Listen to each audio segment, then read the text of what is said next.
4월 과학의 달을 맞아서 새롭게 단장한 사이언스 투데이 함께하고 계십니다.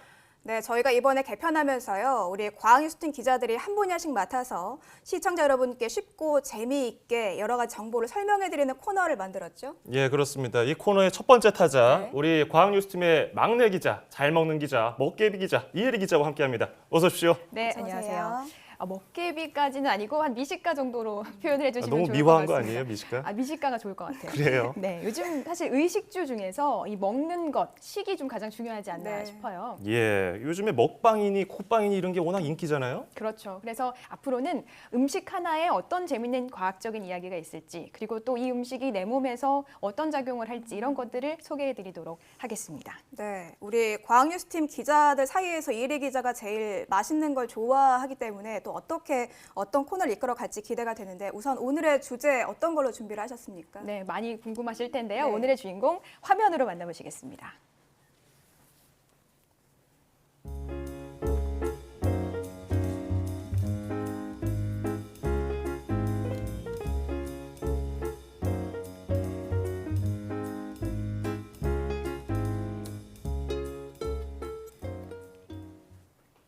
뭐 커피를 볶고 그리고 내리고 소비자에게 전달하는 것까지 아주 향긋한 커피 향이 여기까지 오는 것 같아요. 그렇죠. 오늘 아침에도 커피 한 잔씩 하셨나요?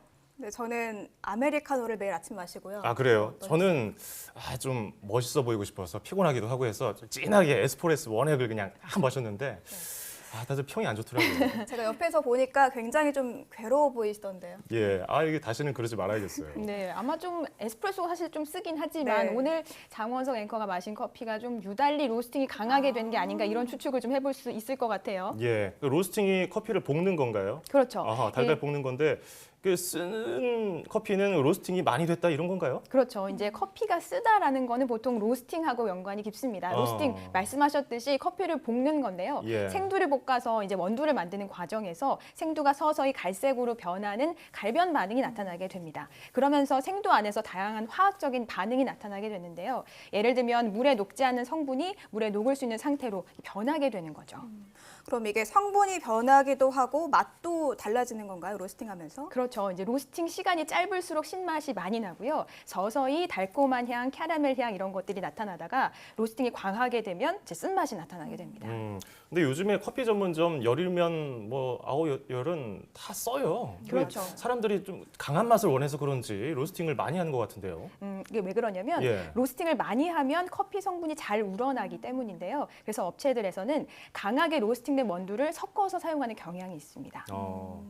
근데 저는 쓴 건 잘 못 마셔서 신맛이 나는 커피를 선택하고 싶은데 그럴 때는 어떻게 좀 주문을 하면 좋을까요?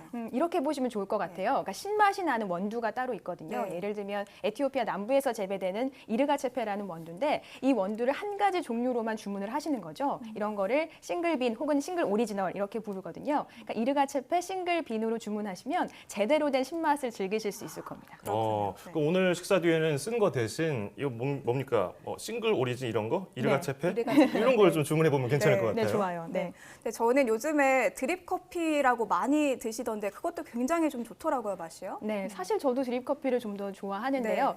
제가 두 앵커께 질문을 한번 드려볼게요. 에스프레소와 드립 커피의 차이는 뭐라고 생각하시나요? 글쎄요, 이게 커피를 잘 모르는 저도 그냥 어림짐작으로 내리는 방식이 좀 다른 거 아닙니까? 맞아요. 네, 사실은 이제 물을 통과해서 우려낸다는 측면에서 봤을 때는 엄밀히 말하면 이제 같은 방식이라고 볼 수 있는데요. 많이들 보셨겠지만 이제 에스프레소 같은 경우에는 기계에서 강한 압력과 뜨거운 물로 단시간에 추출을 하게 됩니다. 네, 그래서 저희가 이렇게 커피 전문점 가보면 에스프레소가 굉장히 좀 걸쭉해 보인다는 생각을 할 때도 많잖아요. 그렇죠. 이제 압력을 이용하기 때문에 물로만 우러나지 않는 성분들도 나오게 되거든요. 예. 이제 기름 같은 것들도 나오게 되는데 커피 마실 때 이제 커피 위에 기름이 좀 둥둥 떠 있는 모습 보셨을 거예요. 네. 이제 이런 기름이 커피 안에 있는 향을 날아가지 못하게 해서 진하고 깊은 커피 향을 즐길 수 있게 해줍니다. 반면에 이제 이런 것들은 칼로리에는 그렇게 영향을 주지 않기 때문에 그래요? 뭐 살찔 걱정은 안 하셔도 될 것 같아요. 다행이네요. 그럼 드립 커피는 어떨까요? 아무래도 천천히 우려내는 거니까 맛과 향이 좀 더 부드럽지 않을까요? 그렇죠. 이제 시간을 좀 두고 천천히 물만을 가지고 우러내니까 향이 좀 날아갈 수는 있어요. 네. 다만 이제 기름은 우러나지 않습니다. 제가 두 가지 커피의 맛을 직접 비교해 봤거든요. 화면으로 함께 만나보시겠습니다.